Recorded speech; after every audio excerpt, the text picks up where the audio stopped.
వాక్యము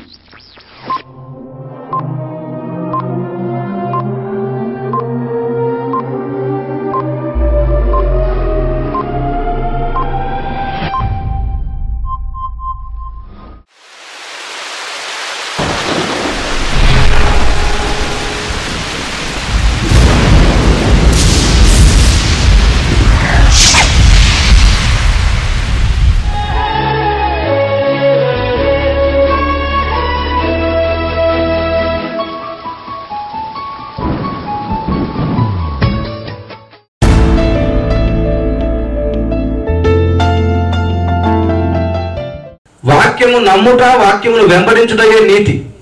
ఆయన కూడా దేన్ని ప్రేమిస్తున్నాడు అంటే వాక్యము నెరవేర్చుటలో ప్రేమిస్తున్నాడు, వాక్యమును ప్రేమిస్తున్నాడు. ఆ నీతిని ప్రేమించి భక్తిహీనతను ద్వేషించుచున్నావు. ఏమండి ఇక్కడ వ్యతిరేక పదం భక్తిహీనత అంటే అర్థం ఏంటి?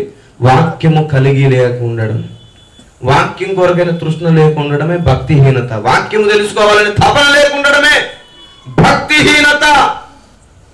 చూడండి ఇంకేమన్నాడు, కావున దేవుడు నీ దేవుడే చెలికాండ్ర కంటే హెచ్చుగా నిన్ను ఆనంద తైలముతో అభిషేకించి ఉన్నాడు. హల్లెలూయా. ఇప్పుడు చెప్పండి, అహరోను తల మీద పోయబడిన అభిషేకం ఇది ఒక్కటే. దేవునికి మహిమ కలుగును గాక. చూడండి ఇంకేమని అన్నాడు, అక్కడ అహరోను వస్త్రములు కూడా స్మెల్ వచ్చినాయి కదా. చూడండి, ఈ వస్త్రములెల్లా గోపరస వాసనే, గరు వాసనే, లవంగి పట్ల వాసనే, దంతముతో కట్టిన నగరులలో తంతి వాయిద్యములు నిన్ను సంతోషపెట్టుచున్నవి. Praise the lord. హల్లెలూయా. వస్త్రములు ఏ వాసన అంట? గోపరస వాసన. ఆమేన్. ఎవరైనా ఈయన తల మీద ఆ ఆనంద తైలం పోయబడుతుంది. ఎవరైనా ఆనంద తైలం అనే మాట ఒకసారి ఇక్కడ పాయింట్అవుట్ చేయండి. ఆనంద తైలం, ఆనంద తైలం అనేది ఎందుకు ఇట్లా అన్నాడు? నీ వాక్యమే నన్ను బ్రతికించుచున్నది, శ్రమలలో నెమ్మదిని ఆదరణను ఇచ్చుచున్నది. ఆనందం కలిగింది ఇతనికి దేని ద్వారా? వాక్యము ద్వారా శాశ్వత ఆనందం కలుగుతుంది. వాక్యము ద్వారా కాకుండా ఉట్టి స్వస్థతలతో తాత్కాలికమైన ఆనందం కలుగుతుంది, ఉపశమనము కలిగిన వెంటనే ఆనందం. కానీ నిత్య జీవాన్ని సంపాదించుకునే సమయానికి ఇతనులో ఏం వాక్యం ఉండదు కనుక శాశ్వత ఆనందము. ఆనంద తైలము అంటే కూడా మరలా పరిశుద్ధాత్మ దేవుడిచ్చు సర్వసత్య ప్రత్యక్షతే. దేవునికి మహిమ కలుగును గాక. చూడండి ఇప్పుడు నేను మీకు ఒక కొత్త విషయం చూపిస్తున్నాను. బూరలు ఎప్పుడు ఊదాలి అంటే తల మీద ఆనంద తైలాభిషేకము పోయబడిన మరుక్షణమే బూరలు ఊదాలి. Praise the lord. అహరోను తల మీద నూనె పోసినప్పుడు బూరలు ఊదే ఉంటారుగా, ఆర్భాటం చేసే ఉంటారుగా, ఆనందం చేసే ఉంటారుగా. ఇక్కడ కూడా ఏమని రాయబడింది? తంతి వాయిద్యములు అంట. చూడండి ఒకసారి, దంతముతో కట్టిన నగరులలో అంట. దంతముతో కట్టిన నగరం ఏంటి? ఇశ్రాయేలు నగరం. ఆ నగరాలలో ఏంటంట?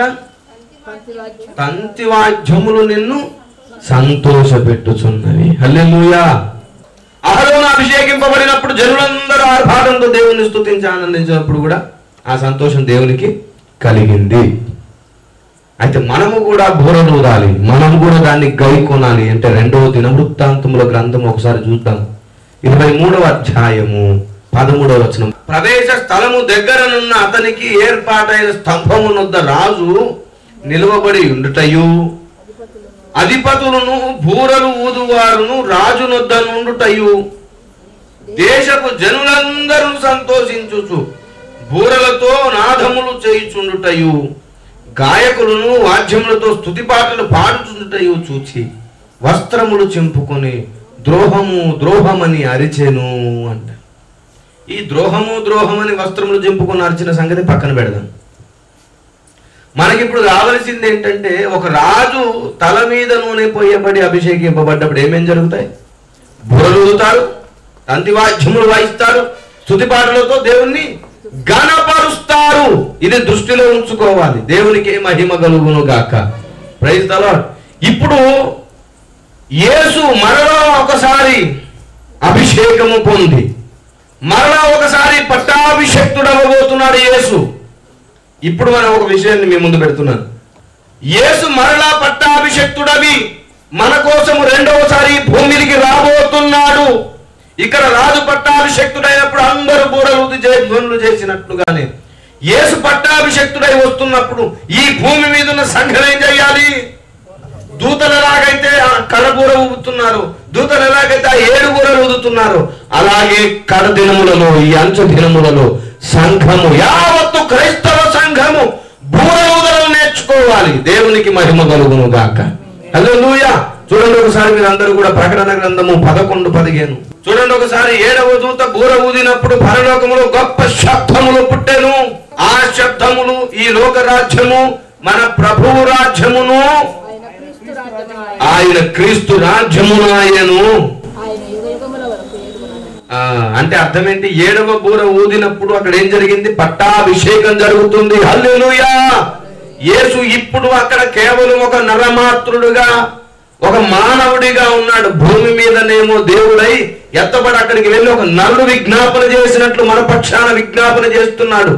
దేనిని గూర్చి విజ్ఞాపన చేస్తూ ఆయన ఇక్కడుండి ఏ పరిచర్య జరిగిస్తున్నాడు, అది పరిపూర్ణ సంపుటికి వచ్చిన తర్వాత నీవే గెలిచితివి, దీన్ని పరిపాలించుటకైతే నీవే యోగ్యుడవు, అయితే నేను కాదు నువ్వు దీనికి అర్హుడవని ఆనాటి ఐగుప్తు రాజు యోసేపు, నువ్వే దీని వల్ల ఇంకెవరి వల్ల కాదు, ఇది నువ్వు చెప్పితివి కనుక నువ్వే నెరవేర్చు అని అప్పగించినట్లుగా సత్యదేవుడు నిత్యదేవుడు అయిన ఆ తండ్రి దేవుడు మరలా పట్టాభిషేకము చేసి ఆయన తన మీద కిరీటం పెట్టగానే 7వ బూర మోగుతుంది. Praise the lord. హల్లెలూయా. ఆ కిరీటము పెట్టిన మరుక్షణం 7వ బూర మోగుతుంది. 7వ బూర మోగగానే ఏలువాడు ఆయన అవుతాడు. ఆయన భార్యగా మనం భూమి నుండి క్షణములలో రెప్పపాటున ఎత్తబడతాం. హల్లెలూయా. అయితే ఇక్కడ ఇంకో విషయం, బూర మ్రోగగానే ఎత్తబడడం జరగదు. 7వ బూర మ్రోగగానే ఎత్తబడము. 7వ బూర ఎందుకు మోగింది అంటే, ఎందుకు పరలోకంలో జయధ్వనులు జరిగాయి అంటే, ఆ రాజు మరలా పట్టాభిషేక్తుడై తన ప్రభావితమైన ప్రభావ కార్యములు చేయటకు మరలా దిగి రాబోతున్నాడు అని అర్థం కదా. అక్కడ ఏమని రాయబడింది చూడండి ఒకసారి. ఆయన యుగయుగముల వరకు ఏలుననెను అని రాయబడింది. హల్లెలూయా. అంతటా ఏం జరిగింది? అంతటా దేవుని ఎదుట సింహాసనాసీనులకు ఆ 24 పెద్దలు సాష్టాంగపడి దేవుని నమస్కారం చేసిరి. వర్తమాన భూతకాలములలో ఉండు దేవుడవైన ప్రభువా, సర్వాధికారి, నీవు నీ మహాబలమును స్వీకరించి ఏలుచున్నావు అంటే అర్థం ఏంటి? అంతకుముందు ఏం చేశాడు దాన్ని? అంతకుముందు పక్కన పెట్టాడు. 7వ బూరకు ముందుగా ఆయన స్వీకరించాడు. ఆయన స్వీకరించిన వెంటనే మరలా 7వ బూర మ్రోగింది. అంటే తండ్రితో ఉండాలనుకున్న సమానత్వం ఇంకా ఆయన పొందలేదు, పొందుతున్నాడు, పొందబోతున్నాడు. పొందాడు అన్నది ఎంత వాస్తవమో పొందబోతున్నాడు అన్నది కూడా అంతే. ఎందుకంటే ఆయన పొందినా సరే దాన్ని అంగీకరించాల, ఇంకా స్వీకరించాల. ఆయన తండ్రితో ఉండడానికి కావలసిన సమానత్వం కలిగి కుడిపాసును కూర్చొని విజ్ఞాపన చేస్తూనే ఉన్నాడు. కానీ ఆయన రాజుగా ఎప్పుడు పట్టాభిషేక్తుడు అవుతాడంటే తన రాని భూమి మీద తను అనుకున్నట్లు నిర్మాణం అయినప్పుడే ఆయన తల మీద కిరీటాన్ని అంగీకరిస్తాడు. నా రాణి రెడీ అయిందైతే నేను రెడీ అవుతాను. మన సిద్ధపాటుగా ఆయన అంగీకారానికి ఎంత దగ్గరగా ఆయన మనసు ముడిపెట్టుకున్నాడు చూడండి ఒకసారి గుర్తుంచుకోండి. నా రాణి భూమి మీద రెడీ అయితే తప్ప నేను అంగీకరించను, నాకు రాజరికమే వద్దు అన్నాడు. ఏడుపు అట్లు వింటున్నప్పుడు నా రాణి, నా భార్య భూమి మీద సిద్ధమైతే తప్ప నేను రాజరికాన్ని అనుభవించను, నాకు వద్దు ఆ పట్టాభిషేక్తం అన్నాడు ఆ Mahadev. Praise the lord. Hallelujah. మోషే భక్తుడు అంటాడు, ఈ ప్రజలు గాని రక్షింపబడకపోతే నీ జీవ గ్రంథంలో నా పేరు కూడా వద్దు, తీసేసి నేను కూడా నరకంలో ఉంటానంట. ఏమండి? అలాగూ యేసు కూడా అన్నాడు, ఈ ప్రజలు నిర్మాణం అయ్యే వరకు నేను అంగీకరించను, నా భార్య శరీరం నిర్మాణం అవ్వాలి. అప్పుడు అంగీకరిస్తాడు. చూడండి ఏం జరిగిందో 18వ వచనం చూడండి. జనులు కోపగించినందుకు నీకు కోపము వచ్చెను, మృతులు తీర్పు పొందుటకును నీ దాసులకు ప్రవక్తలకును పరిశుద్ధులకును నీ నామమును తగిన ఫలమునిచ్చుటకును గొప్పవారేమి కొద్దివారేమి భూమిని నశింపజేయు వారిని నశింపజేయుటకును సమయము వచ్చి ఉన్నదని చెప్పిరి. హల్లెలూయా. అంటే ఆయన ఇప్పటి వరకు స్వీకరించకపోవడానికి కారణం ఏంటి? ఆయన ఇప్పటి వరకు స్వీకరించకపోవడానికి కారణం ఏంటంటే భూమి మీద ఇంకా పరిపూర్ణ ఆయన ప్రణాళిక నిర్మాణం అవ్వలేదు. ఆయన ప్రణాళిక నిర్మాణమే మన సంఘ నిర్మాణం అవ్వడం. Praise the lord. మనం ఆయన అనుకున్న స్థాయికి చేరడమే ఆయన ప్రణాళిక పరిపూర్ణత. అది ఎప్పుడైతే అవుతుందో అప్పుడు కిరీటాన్ని అంగీకరిస్తాడు. కిరీటాన్ని అంగీకరించగానే ఆయన ప్రభావత కార్యాలు మరలా చేయడానికి ఆయనకు అధికారం మరలా తీసుకుంటాడు. అప్పుడు మరలా స్వేచ్ఛగా ఆయన మహాదేవుడై భూమి మీదకి దిగిరావడానికి ఇష్టపడతాడు. అప్పుడు కడబూరం రోగుతుంది. హల్లెలూయా. కడబూరం రోగగానే ఆయన సింహాసనం మీద కూర్చుంటాడు. అధిష్ఠించగానే అందరూ ఆయనకు మోకరిస్తారు. ఏమండి, అందరూ ఆయన ముందు మోకరిస్తారు. దూతలందరూ ఆయన ముందు మోకరిస్తారు. హల్లెలూయా. ఆ 24 పెద్దలు అందరూ సాష్టాంగ పడిపోతారు ఆయన ముందు.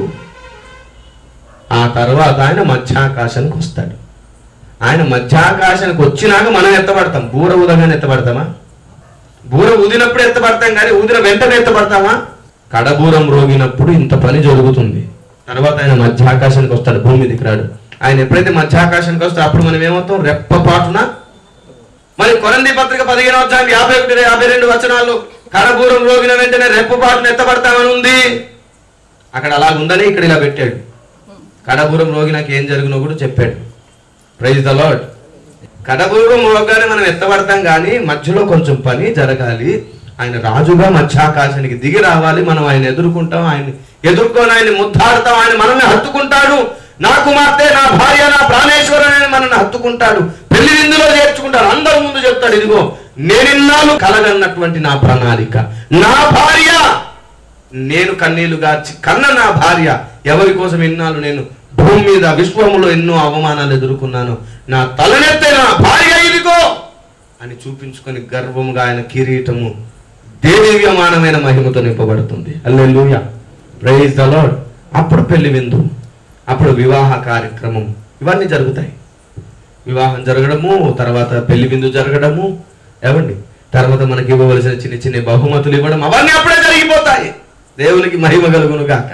హల్లెలూయా. అయితే ఇదంతా జరగాలంటే మనం ఒకటి చెయ్యాలి. ఇప్పుడు ఇదంతా తెలుసుకుంటే సరిపోలేదు. ఇంత తెలుసుకున్నారుగా, ఇప్పుడు దాన్ని గైకొనాలి. గైకొనాలంటే ఏం చేయాలి? బూరలూదాలి. స్పష్టంగా ఇక్కడ రాయబడింది. గైకొనాలంటే ఏం చేయాలి? కడబూరం రోగినాకు వచ్చాడా, మోగక ముందు వచ్చాడు? ఇప్పుడు మనం కూడా మోగిస్తేనే వస్తాడేమనుకున్నారు? నేను సిద్ధమే, రమ్ము అని పిలవగలగాలి. పిలవడం బైబుల్ కనబడుతుంది కదా. సంఘం ఏమనేది? సిద్ధపడి రమ్ము ప్రియుడా, రమ్ము అని పిలవాలి. Praise the lord. మనం సిద్ధపాటుగలిగి ఆయనకు రమ్మని పిలవగలిగే బూరను ఊదాలి. కాబట్టి కీర్తన 45:4 ఏం స్థాపించుటకు ఆయన రాజయ్యాడో చూడండి ఒకసారి. సత్యమును వినయముతో కూడిన నీతిని స్థాపించుటకును వాహనమెక్కి బయలుదేరి ఆయన రావాలి. అసలు రాజు పట్టాభిషక్తుడైనప్పుడు మనం ఏం చేయాలి? మరి 2వ దినవృత్తాంతం 23:13 చూసాం కదా. రాజు పట్టాభిషక్తుడైనప్పుడు ఏం జరిగింది? బూరలూదారు, జనులు ఆర్భాటం చేశారు, ఆనందగానాలు ఎన్నో చేశారు. ఇప్పుడు ఆయన పట్టాభిషక్తుడై మరలా ఆయన అదే స్థితిని మరలా పొందుకొని మన కోసం రాబోతున్నాడు. భూమి మీద మనం ఏం చేయాలి?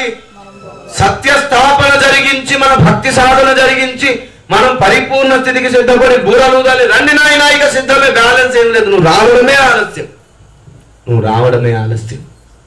ఆ బూరను ఊదకపోతే ఖచ్చితంగా ప్రభు ఆలస్యంగా వస్తాడు. ఖచ్చితంగా ప్రభు వచ్చేలోపు చాలా మంది విడవబడతారు. బూరలూదిన వాడే విడవబడకుండా ఎత్తబడతాడు. ఇప్పుడు ఇంకొక మాట దగ్గరికి వెళ్దాం. ఆయన పట్టాభిషక్తుడయ్యాడు, రాజు అయ్యాడు, మనం బూరలూదాలు. ఓకే, రాజు అయితే ఎవరికి రాజు? పట్టాభిషక్తుడైతే ఎవరికి పట్టాభిషక్తుడు? 1 పేతురు పత్రిక 3:16 నిర్మలమైన మనస్సాక్షి గలవారై మీలో ఉన్న నిరీక్షణను గూర్చి మిమ్మును హేతు అడుగు ప్రతి వానికిని సాత్వికముతోను భయముతోను సమాధానము చెప్పుటకు ఎల్లప్పుడూ సిద్ధముగా ఉండి, ఏమండో ఏంటంట? ఎల్లప్పుడూ సిద్ధముగా ఉండి మీ హృదయముల యందు క్రీస్తును ప్రభువుగా ప్రతిష్ఠించుడి. ఇప్పుడు ఆయన రాజు ఎవరికి రాజుగా ప్రతిష్ఠింపబడాలి? ఈ మాట క్రైస్తవ లోకానికి చెబుతున్నాడా? సంఘానికి కాకుండా బయట ఉన్న లోకంలో ఉన్న వారికి చెప్తున్నాడా? ప్రతిష్ఠించుకొనుడి అని ఎవరికి చెప్తున్నాడు? సంఘానికి చెప్పడం ఏంటండి? యేసుని నమ్మి యేసే దేవుడు, యేసు తప్ప వేరే దిక్కు లేదన్న వాళ్ళకి మరలా యేసుని నీ హృదయంలో ప్రతిష్ఠించుకో అనడం ఏంటి? అవునా కదా? ఆల్రెడీ సంఘం అయిపోయారు. సంఘం అయ్యారంటే అర్థం ఏంటి? యేసుని తన హృదయంలోనికి అంగీకరిస్తే తప్ప, యేసే దేవుడు అని అంగీకరిస్తే తప్ప, యేసు తప్ప వేరే దేవుడు లేడంటే తప్ప సంఘం అవ్వరు కదా. మరి ఆ సంఘానికి ఈ మాట ఏంటండి విచిత్రం? అంటే సంఘం అవుతారే గాని చాలా మంది హృదయంలో ఆయన్ని రాజుగా ప్రతిష్ఠించుకున్నారు. ఆయనదే తుది నిర్ణయం, ఆయనదే అధికారం అనే ప్రస్తావన చాలా జీవితాల్లో ఉండదు. సొంత చిత్తము నెరవేరుతూ ఉంటుంది, సొంత ఇష్టం జరుగుతూ ఉంటుంది. సొంత ఇష్టం జరిగితే లోకానికి మనం మంచి వాళ్ళంగా కనబడతాం. జ్ఞానులుగా కనబడతాం. దేవుని చిత్తం జరుగుతుంటే పిచ్చోళ్ళకి కనబడతాం. ఏంట్రా వీడు ఇట్లా చేస్తున్నాడు, ఒకసారి అది చేస్తాడు, ఒకసారి ఇది చేస్తాడు, ఒకసారి అట్లా అంటాడు, ఒకసారి ఇట్లా అంటాడు. ఏం చేయమంటారు బాబా, ఆయన ఏం చెప్తే అది చేయాలంతే. ఏమండి, మరి లోకంలో అందరూ నిందిస్తుంటారు, అవమానిస్తుంటే నీకు తెలివి లేదు, బుద్ధి లేని పనులు చేస్తున్నాడు అన్నట్టుగా ఫీల్ అవుతున్నప్పుడు ఈ భక్తుడు బాధపడుతూ ఉంటాడు. ఈ బాధ నలగొట్టడం కలగజేయడానికి ఆయన అట్లా చేస్తుంటాడు. ఈ నలిగిపోయిన వాడు ప్రత్యక్షతలు కలిగినప్పుడు నాకు కలిగిన గర్వం అనే గర్వం రాకుండా ఉండడానికి ఆ నలుగుబాటు ఉంటుంది. ఇంకోవైపు ఏమో ఆయన చెప్పింది చేయడం నేర్పిస్తుంటాడు, స్వబుద్ధి చంపుతూ ఉంటాడు. ఆయన చెప్పింది చేస్తే ఖచ్చితంగా వాడు మన మీద తిరుగుబాటు చేస్తాడు, లేదంటే మన కిందే ఉండి వాడు మనకు హెల్ప్ చేస్తుంటాడు.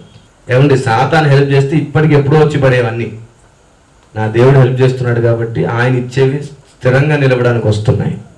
Praise the lord. చూడండి ఆ కింది మాట ఇంకొకసారి, రాజుగా ప్రతిష్ఠించుకొనుడి, అప్పుడు మీరు దేని విషయమై దుర్మార్గులను దూషింపబడుదురు, దాని విషయమై క్రీస్తునందున్న మీ సత్ప్రవర్తన మీద అపనింద వేయవారు సిగ్గుపడుదు. అది సంగతి. హల్లెలూయా. ఇప్పుడు దాకా చెప్పారుగా, ఆయనను రాజుగా ప్రతిష్ఠించుకొని మనం ఆయన చెప్పిందే చేస్తే చివరికి మరలా మనకే ఘనత. ఆ మాటలు అన్న వాళ్ళు అవమానింపబడతారు. హల్లెలూయా. ఎవరేమనుకుంటే మనకేంటి, మనకు ప్రెస్టేజ్ లేదు, వాక్యానికే ప్రెస్టేజ్ ఉంది. ఆ వాక్య ప్రెస్టేజే మన ప్రెస్టేజ్. Praise the lord.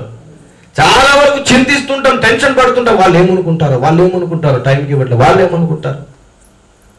ఏమనుకున్నా అనుకోకపోయినా, నువ్వు అనుకోకపోయినా అనుకునే రోజు అనుకుంటారు ఖచ్చితంగా. నువ్వు టెన్షన్ పడి ఆ రోజు దేవుడు చెప్పిన పని చేయకుండా పోతున్నావు, అంతే తేడా కదా. టైంకి డబ్బులు ఇస్తానన్నాను, రావట్లేదు అని బాధపడుతున్నా.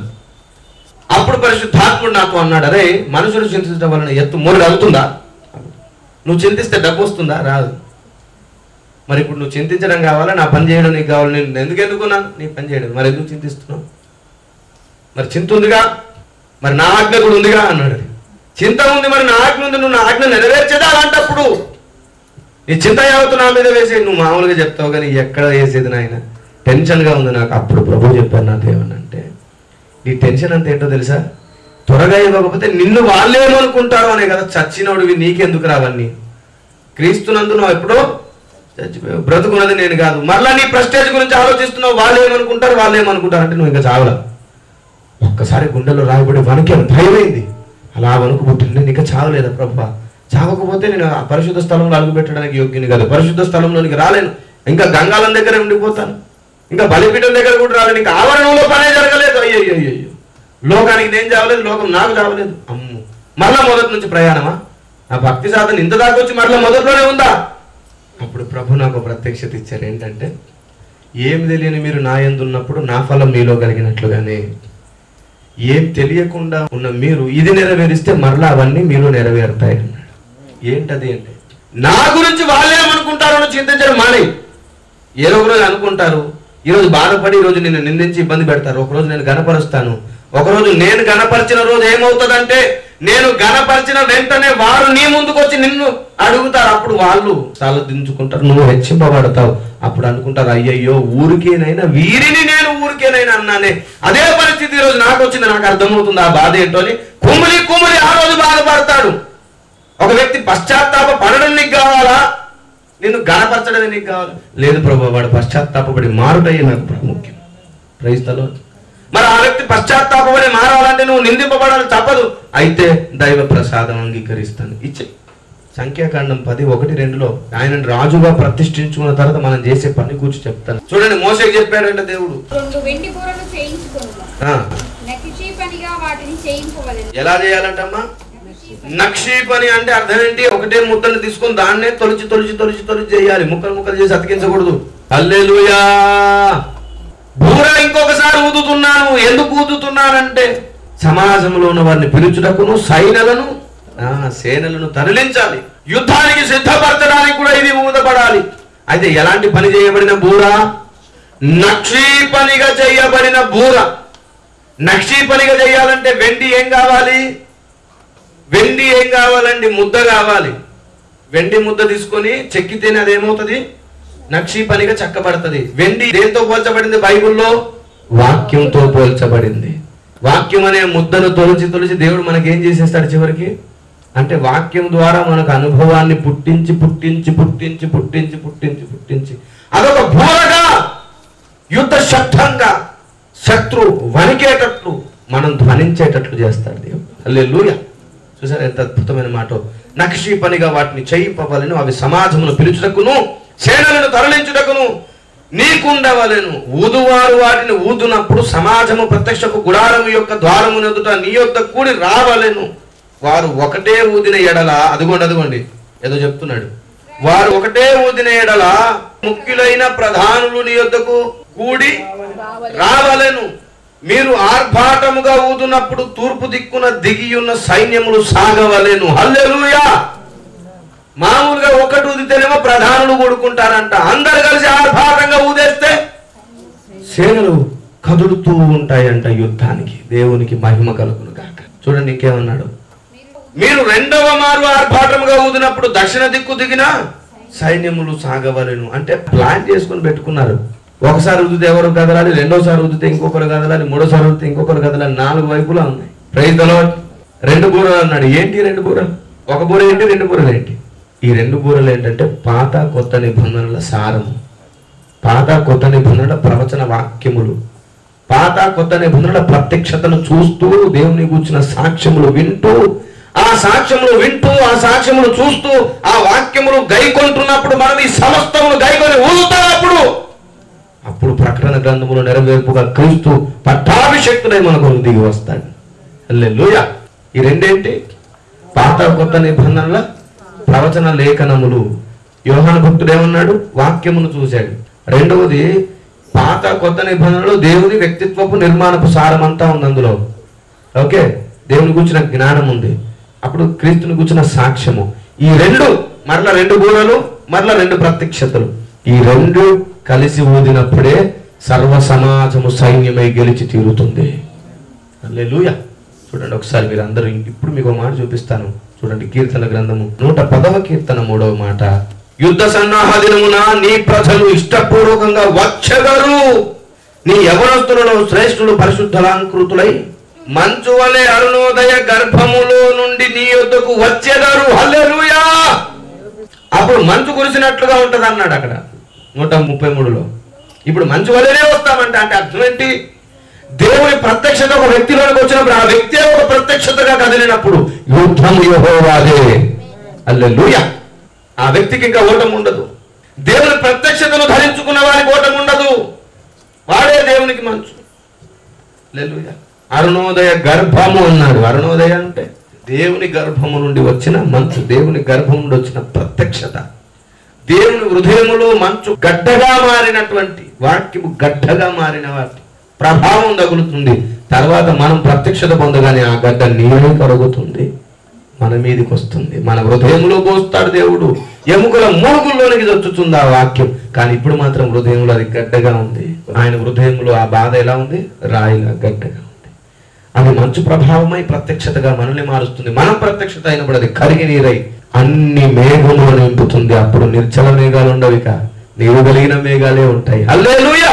ఆ నీరు దేవుని హృదయంలో నుండి రావాలంటే నువ్వు నేను ఆ ప్రత్యక్షత గైకొనాలి.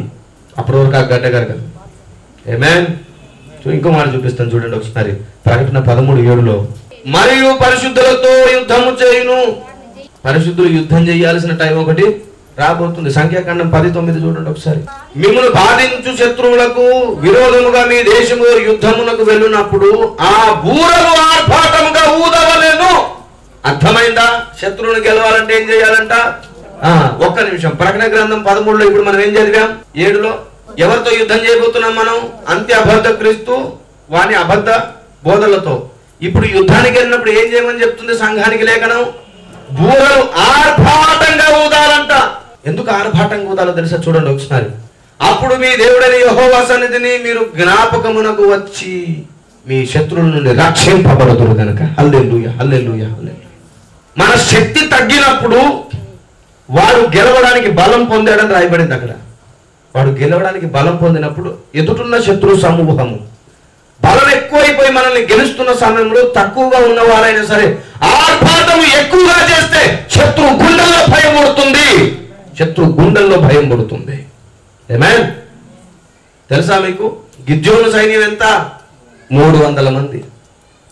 ముందున్న సైన్యం ఎంత? లక్షల్లో ఉన్నారు. కానీ ఎందుకు వాళ్ళందరూ ఒకరి మీద ఒకరు పడి చచ్చిపోయారు? వాళ్ళే ఏం జరిగింది అక్కడ? వారు ఉన్న చోట చుట్టూ గుమ్ముగూడి కుండలు పట్టుకొని దివిటీలు పట్టుకొని ఏం చేశారు? పెద్ద ఆర్భాటము చేసి కుండలన్నీ ఒక్కసారిగా పగలగొట్టి బిక్కరగా అరిచి బూరలు ఊదగానే ఏమైపోయింది? శత్రు సైన్యము వాటికవే భయపడిపోయారు. అది గెలుపు అంటే. ఆమేన్, హల్లెలూయా. ఇప్పుడు మీకు మాట చెప్తున్నాను, తక్కువ మంది ఉన్నా సరే ఎక్కువ ఆర్భాటం చేస్తే ఎదుటిన వారికి ఏమనిపిస్తుంది? మనకంటే ఎక్కువ ఉన్నారు వీళ్ళని భయం పుట్టి, కొంచెం భయం కలిగినా చాలు కొంచెం మంది ఎక్కువ మందిని గెలుస్తారు. భయమే ఓటమికి కారణమవుతుంది. కృంగుబాటే దేవుని ప్రత్యక్షతకు దూరం అవుతుంది. మనం అవమానింపబడుతున్నామని మనల్ని మనం ఎంచుకునే ప్రయత్నంలోనే దేవుణ్ణి ఎంచడం మర్చిపోతాం. కొంచెం దేవుని కొరకు భరించడం నేర్చుకోండి, ఆనందిస్తారు. మత్తయి సువార్త 5:11. నా నిమిత్తము జనులు మిమ్మల్ని నిందించి మీ మీద అబద్ధముగా చెడ్డ మాటలెల్లా పలికినప్పుడు మీరు ధన్యులు. ఇప్పుడు ఎప్పుడు ధన్యులు మనం? అది జయించినప్పుడు ధన్యులు. ఇంకేమన్నాడు? మీ ఫలం పరలోకంలో ఉంది బాబు, సంతోషించి ఆనందించండి. సంతోషించి ఆనందించడం అంటే బూరలు ఊదడం. హల్లెలూయా, ఆమేన్. చాలా తొందరగా రెండోసారి భూమి మీదకి మన రాజుల రాజు విశ్వ చక్రవర్తి సర్వాధికారి అయిన మహాదేవుడు రెండోసారి భూమి మీదకి పట్టాభిషక్తుడై దిగి రాబోతున్నాడు. ఆయన రాక మునిపే బూరలుదే స్థాయికి సంఘము సిద్ధమవ్వాలి. అప్పుడు ఆయన రాకకు మనము సిద్ధమవుతాం. మనం సిద్ధమైనందుకు ఆయన కిరీటం అంగీకరిస్తాడు. అధికారంతో భూమి మీదకి రాబోతున్నాడు. మధ్యాకాశమునకు మనం వెళ్ళి ఆయనతో వివాహం ఉంది. ఆయనతో మనము 1000 సంవత్సరాల పరిపాలన కోసం ఒకసారి దిగి వస్తాం, మరలా పైకి వెళ్తాం. అది ఇంకో అద్భుత సంగతి. హల్లెలూయా, దేవునికి మహిమ కలుగును గాక. 1000 ఏళ్ల పరిపాలనలో సంఘం వచ్చి ఇక్కడే ఉండిపోదు, విజిట్ చేస్తుంటది, అప్పుడప్పుడు వస్తూ పోతుంటది అనమాట. ప్రైజ్ ద లార్డ్, ఆమేన్.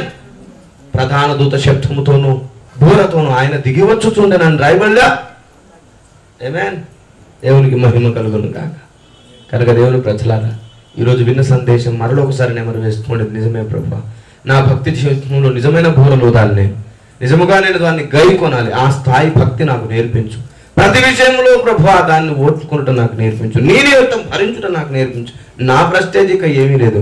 నీ వాక్యానికి అవమానం కలగకుండా నేను బతుకుతాను, అదే నా ప్రెస్టేజ్. నీ వాక్యమే నా ప్రెస్టేజ్. కనుక దేవుని ప్రజలారా ఆనంద గానములు చేయండి.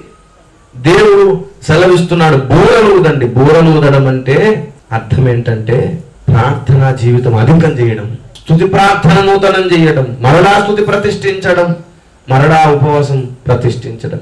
ఈ ప్రార్థన ఎక్కువగా చేసినప్పుడు బూరధ్వనికి శత్రువు భయపడి పారిపోతాడు. ఆమేన్, ప్రైజ్ ది లార్డ్, హల్లెలూయా. ప్రార్థన చేసుకుందాం అందరం కలిసి. సర్వకృపానిధివగు మా పరమ తండ్రి, అయ్యా ప్రకటన గ్రంథంలోని సంగతులు, నీ వాక్య గ్రంథము, నీ పరిశుద్ధ గ్రంథంలోని సంగతులు వింటున్నాం, తెలుసుకుంటున్నాం. అది ధన్యతే, కానీ గైకొనుట కూడా ధన్యత అని రాయబడింది. మరి నేడు గైకొనుట ఎంత ప్రాముఖ్యమో, గైకొనడం అంటే ఏంటో, గైకొనడం ద్వారా జరిగే పరిణామాలు ఏంటో మీరు తెలియజేశారు. గైకొనడం నేర్పించేశారు. మీకు వందనాలు. మమ్మల్ని మేము నీ చేతికి అప్పగిస్తున్నాం. మమ్మల్ని ఫలింపజేయి. నీ రాకకు ముందుగా మేము బూరలూది సిద్ధమవుదుము గాక. యేసు నామములో ప్రార్థిస్తున్నాము తండ్రి, amen. May God bless you. దేవుడు మిమ్మల్ని దీవించును గాక. ఇప్పుడు ఎప్పుడు ఎల్లప్పుడు సత్యమే గెలుచును గాక. సర్వ సత్యమేవ జయతే. ఆమేన్.